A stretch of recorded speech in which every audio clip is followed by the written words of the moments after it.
Hello. Hey. Hi. I'm sorry, I'm running out again. The story of my life. So, you want to get in the car? I can stay on hold or whatever. I'm just... This is a call between a woman named Susie Giordano and filmmaker Andrew Jarecki. It took place the week after episode 5 of part 1 of The Jinx aired. Susie and Andrew talked about the episode's implications for Bob. Bob killed Susan. Right? We know that now.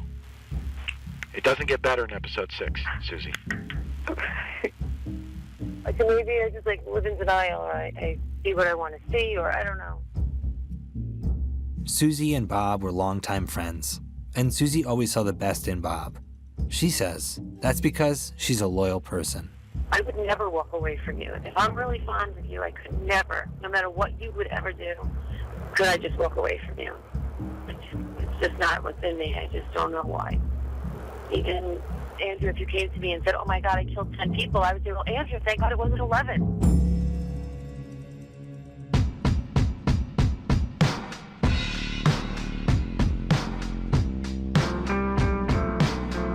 Hi, I'm Zach Stewart-Pontier, one of the filmmakers behind HBO's The Jinx.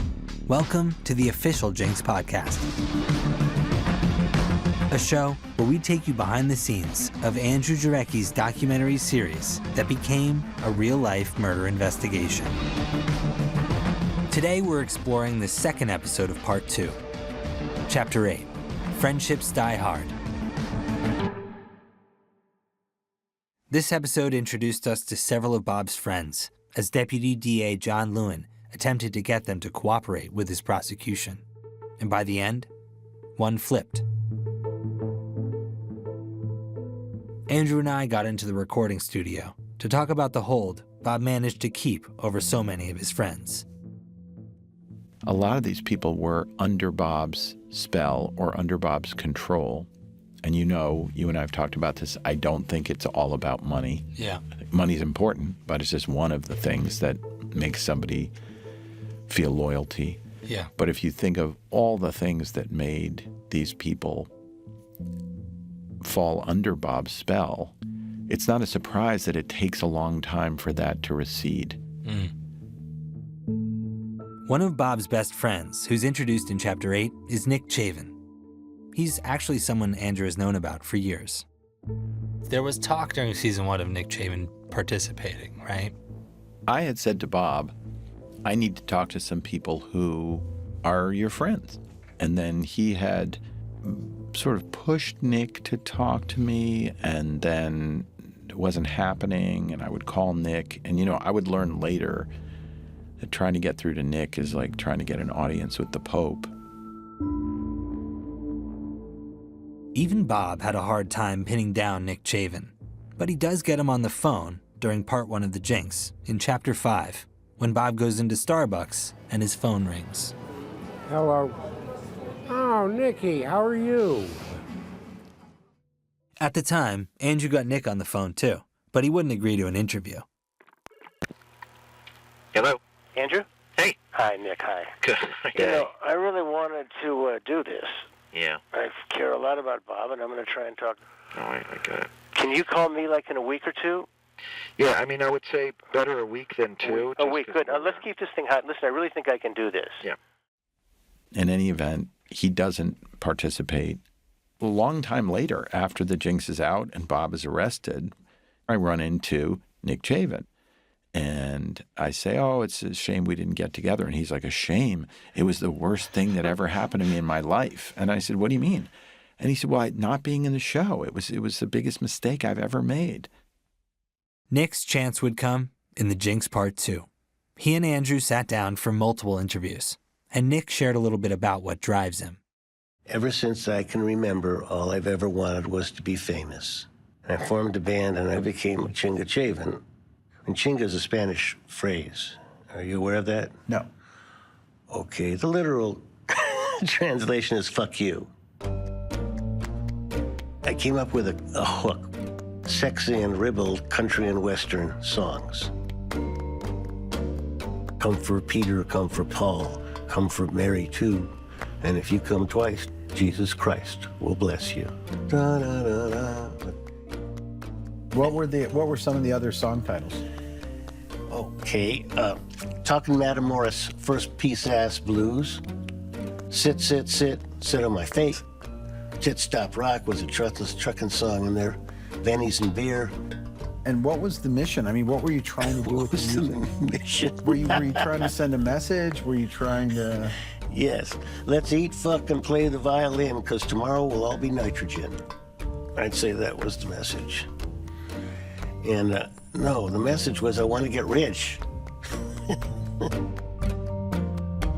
And during that conversation, Andrew asked Nick possibly the riskiest question he's ever asked anyone in his whole filmmaking career. Should we listen to Cum Stains on My Pillow? On the pillow. Try not to besmirch the song. Cum stains on the pillow where your sweet head used to be. Music's great.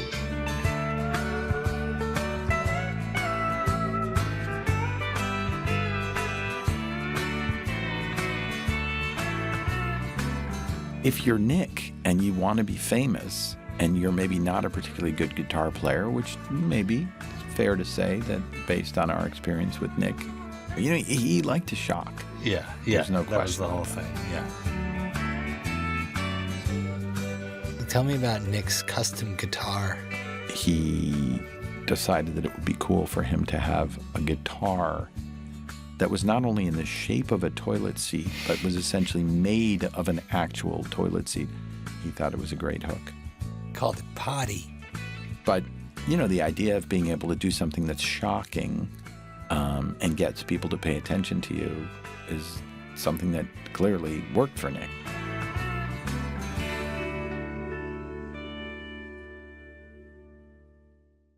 It really did work for Nick.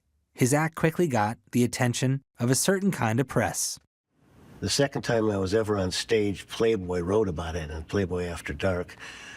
Sex and country music was so right. Every skin magazine in the world wrote articles about me.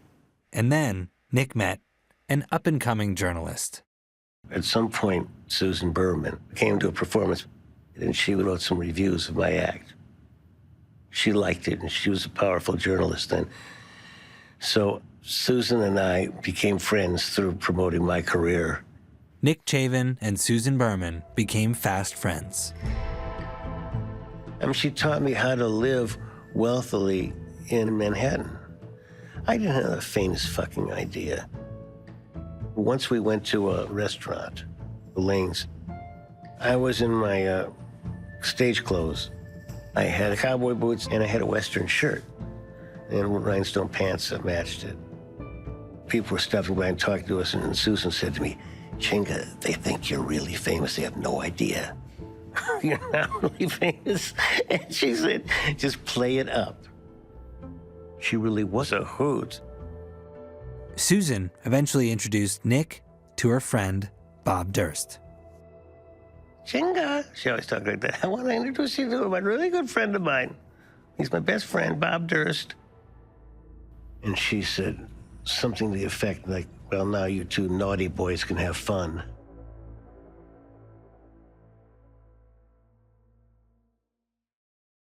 So I think Nick is an example of somebody who really was in Bob's thrall. You know, he really was under Bob's spell. I think it was a big part of Nick's identity that Nick had an important friend, the scion of one of the big families, you know, arguably the biggest family, right? And so for Nick, that was like a big seal of approval. He's a very difficult person to get to know, but once you get to know him as a best friend, you can't let go of that. Bob talked about his friendship with Nick Chavin in his original interview for the Jinx. Well, Nick Chavin and I, our relationship was based on two things, real estate and marijuana. That's what we would do. We would get stoned and go out and hang out and do guys' things. We liked the same things, and we disliked the same things. And we liked insulting the cultures and the prevailing mores of the time a lot. We just both did it a lot. Bob was always like, oh, you can come to this party or you can come into Xenon because my family owns the building or whatever. So I think anything Nick could have done to get Bob in on an interesting experience, Nick was probably down to do. And Bob and Nick definitely ended up in some interesting experiences together. Even though he's wealthy Bobby Durst, I got him to get involved in some of the weirdest shit he ever knew, I think. We went to a client of mine's video show that he did naked in bed with his wife called Dan Lander's Midnight Interludes, it was called. A nude talk show? You've got it on Channel J. It's hosted by a married couple who run a sexual swingers club. Bob and I and Ron Jeremy and two girls were all fucking each other in a closet in the bedroom where the show was going on in the living room. And I remember Ron Jeremy said, well, let's drop trow. I'd never heard that phrase before. So that's the kind of thing that Bob could have never done that with any other friends of his. But there's only so much money Nick could make as an R-rated country porn musician. So Bob helped him get a job as a blazer-wearing ad man. He said, hey, Nicky, we're building this office building at 1155 Avenue of the Americas. You can do the advertising for it. No, I didn't know how to do the advertising or a brochure or a floor plan or the signage or any one of a dozen pieces of things that we bill for. People plan presentations for months to get in to see someone the size of Durst and get that, what's going to be $1 million in advertising, that client. And he just said, hey, Nicky, we've got this building. If you want to do the advertising, you can. I'll give it to you. And that's how he gave me my career. That's why I owe Bob forever for that. It's a debt that can't really be worked off. So he gets started in real estate, and Bob really helps him out, and he ends up doing some Trump ads. He ends up working for Trump. Yeah.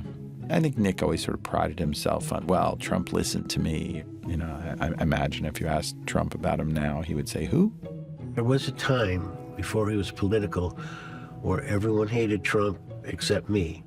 One of the things I never forgot is when he was planning Trump Hotel and Residences at the corner of Central Park, I said, do you really want to focus on the hotel part? He said, Nick, everyone wants to live in a hotel. Make no doubt, everyone wants to. And I'd never thought about that, but it rang so absolutely truthful. And he was right about that.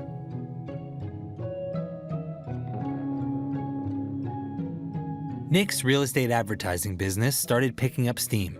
He actually won some awards for his Trump campaign, and eventually, he expanded the company. We sort of hired her because we needed a flunky. She worked for me as an admin. I mean, she did a little typing, a little of this, a little of that. In the early 90s, Nick hired Susie Giordano. Nick was, he was funny. We were all just getting out of college. We were all just finding jobs. He was a lot of fun to be with. You know, when you were out socially, he was never angry, ever. He couldn't do anything wrong. You know, at work, it was so serious. You know, there was no mistakes. You know, and then all of a sudden you go out and see this whole other side to him. And then one day, as luck would have it, Susie ran into Bob. I first met Bob on the elevator. We started talking. When I first seen him, I was 20. He was the one everyone was talking about. Here it was, this was, you know, a grown man who has already worked, has done everything already that could teach you so much, has already traveled, just has so much to share with you. Andrew asked Susie when she found out about Bob's checkered past. By now, Bob's wife Kathy had been missing for about a decade. And what did you learn about his life, about his background, about his the kind of background that he came from? I actually didn't know a lot of things about Bob when I met him. I didn't know, Nick actually brought it to my attention, any things about his background, because I asked if he was married, and that's what he said. Well, he was, and then I was filled in with his marriage in the 80s. when I speak to How did Bob. Nick describe that to you? Actually, he just said he's not married anymore. When I asked if he was married, that was the response. Nick said that he's not married right now. So I didn't ask. He didn't tell me. So. Eventually, Susie Giordano would learn just about everything there was to know about Bob Durst. Here's Andrew talking about her in an unreleased interview back from part 1. Susie was kind of Bob's assistant, friend, somebody who had been available to Bob for many years to kind of help him with his affairs. And that he had shipped all of the many, many, many file boxes of material from his life and his trial in Texas and so on to her house in upstate New York.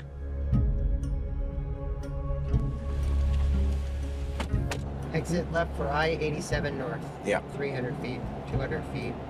So I called Susan Giordano, and she said, sure, I'm up here in Monroe, New York, and if you want to drive up here, there's a lot of stuff, but you know, you're going to need some time because there are a lot of boxes. A bunch of the Jinx crew drove up to Susie's house and spent the entire day going through over 60 boxes of Bob Durst's personal artifacts. And we went up to see Susie, and Susie was incredibly warm, and she said, here's my basement. There are 60 file boxes down there of all of Bob's stuff, and you should go down there. Bob said it's okay, and do what you like. This is a copy of, well, this is the original of Bob's will.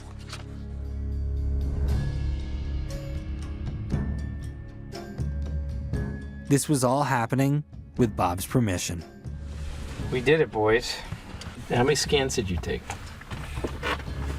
Took more than 300. Kyle? I don't know. From 600 to 900 scans. Scanned out.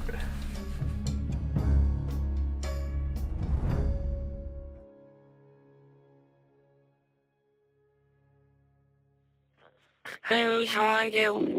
Hi, how are you? This is a jail call between Susie Giordano and Robert Durst. It's 2015, and Bob's just been arrested on the eve of the final episode of part 1 of The Jinx. The lawyers put together that stuff for us. One of them is titled Jarecki Timeline. Yes. And it goes right up to just about when I'm arrested. The two of them are piecing together what exactly the Jinx's role was in Bob's arrest. How did the bad guys know that I had left all those boxes of stuff up there at your house? Andrew. On the day of the final episode, Andrew and producer Mark Smerling got word that the police were on their way to Susie's house to seize Bob's boxes. We learned that a team from Westchester County Police are going to go to Susie Giordano's house. They were going to go out there and pick up the boxes. Looks like we missed him.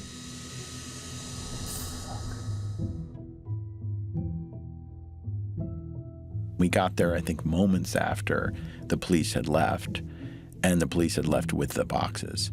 And I remember Susie being pretty shaken up and wanting to talk about what had just happened. She was pretty upset.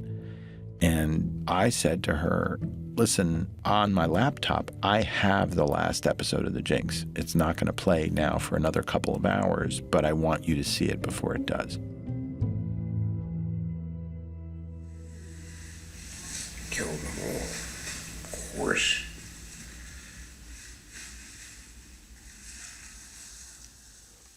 So what did that feel like? I don't know what to say.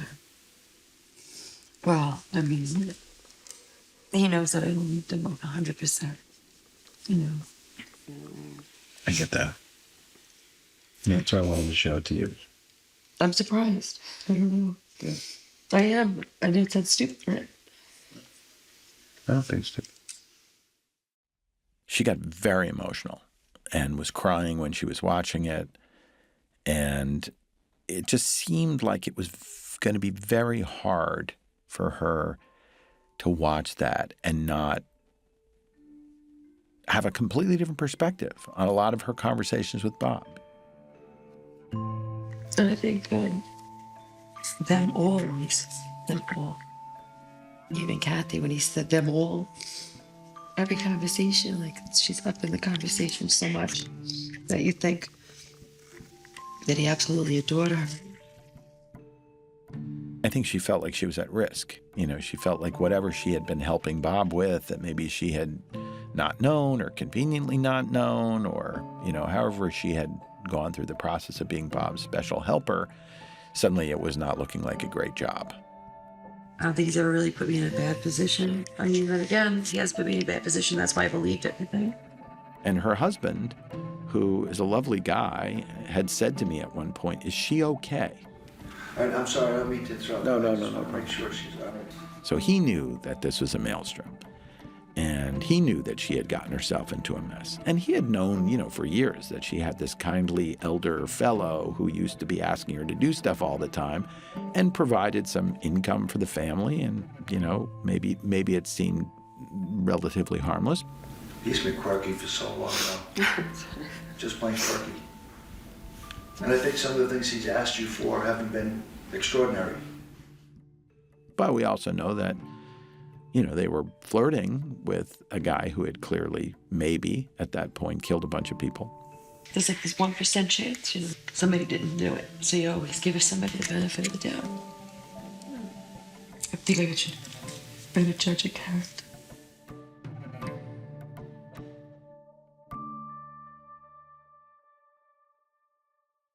After you leave, she calls you. She calls you and she's freaked out. Well, and at some point she says to me, "I did something." Yeah. You know, what I'm trying to find out from you is, what are you afraid of? There's something that you're afraid of because you helped Bob do something, and at the time it seemed innocent, and now you think it wasn't. I went into the apartment, I got my stuff out, I got totally freaked, you know. I was there last night at midnight. And just, oh, God, Andrew, you don't know.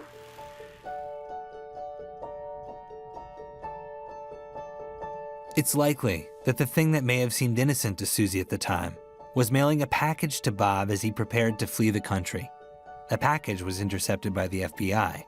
Turns out, it contained over $100,000 in cash, which Susie claimed not to have seen. But you knew there was some money in the bag. How much could have been in there? I figured, I don't know, $1,000 if anything. Susie's support for Bob seemed to waver when she watched the Jinx. But by the time she spoke to the prosecutor, John Lewin, she was back on Team Bob. As you sit here right now, do you have a belief as to whether or not Bob killed Susan? I don't believe he did. Okay. I'm sorry. No, it's not what everyone's to hear. On the other hand, when Nick Chavin spoke to John Lewin, he seemed more conflicted. You said that you've been trying to call me. I have. I've been leaving messages on all three of the numbers that I've got. Today's the first time I've heard from you. But if I just ask you straight out, Nick, do you think that Bob killed Susan? I'm not going to answer. But Lewin and his team kept at it. Hi, is this Nick Chavin? Is this John Lewin? It is, yes. Okay, is this about a jaywalking ticket 10 years ago I got in Los Angeles? I'm kidding, John. Okay, good. That's good. Lewin's pretty sure that Nick has information that's crucial to cracking the case. So he's very patient in these conversations. So patient that he ends up learning a lot about Nick's life. Maybe you heard of country porn. You know what? I will be honest with you. Is that a band? I'm more of a sports guy. Yeah. You're a 49ers fan, right? Actually, a Seahawk fan. So it's been. Seahawks, yeah, that's pretty good. I like the Seahawks. To know Lewin is to know he's a bulldog. You know, if you had to compare him to any animal, it wouldn't be a deer. It would be a bulldog. He kept at it for a long time. Every time we talk to you, it seems to me, usually, we take one step forward, sometimes two back, sometimes two forward. You're not calling us Nick. No one is. You're not snitching anybody out. Yeah, who's this? Hey, it's John Lewin and Habib Balian. Nick Chavin went to Argentina last night. You know what? It's funny, because you must be his twin brother. Lewin's persistence paid off, but he did get some help from someone very close to Nick. At a certain point in time, Nick Chavin's wife, Terry, contacted us and basically told us that Nick had more information than what he was saying. I was so frustrated with Nick. He believed Bob for so many years. He was so loyal. According to Nick's wife, Terry, Nick was withholding key information about Susan Berman's murder, and it all went back to that dinner Bob and Nick had together in 2014. It was really obvious that something happened at that dinner. Nick came home and was really angry. He had to really wake up, let's say. What do you do when your best friend kills your other best friend?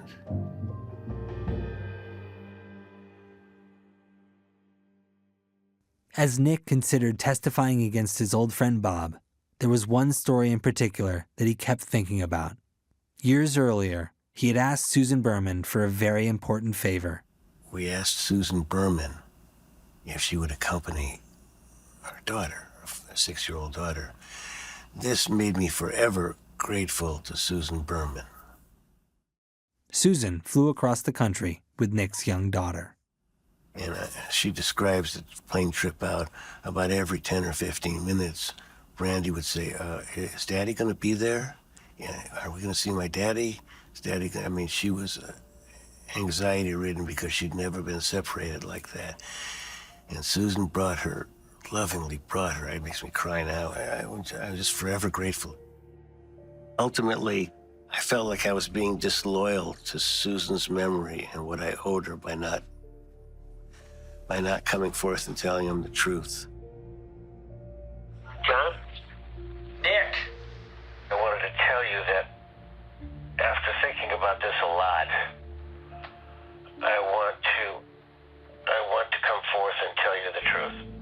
It's not because of you or Terry or anyone else. I thought about this a lot. I gotta stop being protective of Bob Durst. Friendships die hard.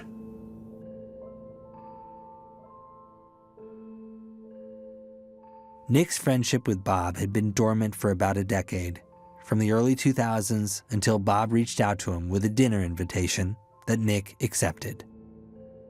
Nick describes that he walked into the restaurant, Barrow Wine in Harlem, and it's a time when he hasn't seen Bob in a long, long time. And he sees Bob, and I think he says that he just sort of waits for a minute and just watches him. So I walked in, and he was already there, and he was sitting, and I hadn't seen him in a while, some years. He was sitting there alone, and I looked at him for a few minutes, and I told the maitre d', I said, geez, I haven't seen this friend of mine in a few years. And she sort of smiled, and later, when we sat down, she brought us a bottle of champagne. Nick says that Bob was in a reflective mood that night. He told me directly, he said, I have wasted my life. I said, no, you haven't, Bob. I mean, I was just trying to make him feel better. He says, yes. I said, no, you haven't. He said, yes, I have. There's so many other things I could have done. I just completely threw it all away. Wasted my life. You know, in a way, he was right to want to savor that because it's going to be that night. And that's going to be a big revelation. It's going to change his perception of Bob forever.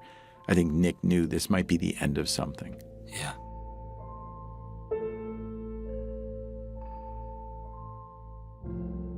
Next time on the official Jinx podcast, the trial begins and Nick testifies about what else Bob said at that dinner. We walked out the door. This is hard.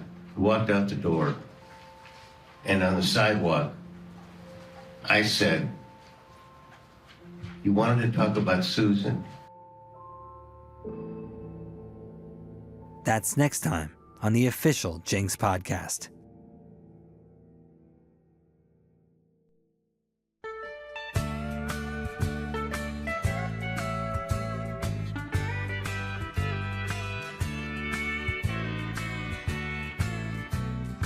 The official Jinx podcast is hosted by me, Zach Stewart Pontier.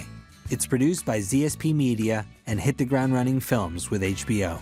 Watch episodes of The Jinx and stream The Jinx Part 2 on Max. This episode was produced by Laura Newcomb, Ethan Oberman, and Ramoy Phillip. The rest of our team is Naomi Bronner. The supervising producer is Liz Stiles. Mixing and engineering by Zach Schmidt. It was recorded by Brett Tubin at Relic Room in New York City. Music by Wes Dylan Thornton and John Cusiak. Additional music courtesy of HBO. The executive producers are Andrew Jarecki and me, Zach Stewart Pontier. Special thanks to Michael Gluckstadt, Ali Cohen, Aaron Kelly, and Savon Slater at HBO Podcasts. And the fabulous Jinx team, Sam Neve, Kyle Martin, Richard Henkin, Charlotte Kaufman, Susan Lazarus, Annabelle White, Pedro Vital, Jesse Herman, Michele Zabarfian, and Nako Narder. And thanks to Ro Dillon, George Vogel, Charlie Wessler, Nancy Jarecki, and Emily Wiedemann. And you, thank you for listening and making it all the way through the credits.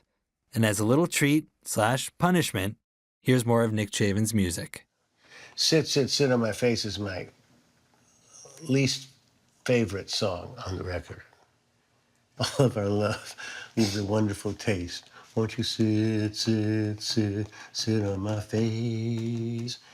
It's too overt. You know what I mean? Part of my style was to be subtle.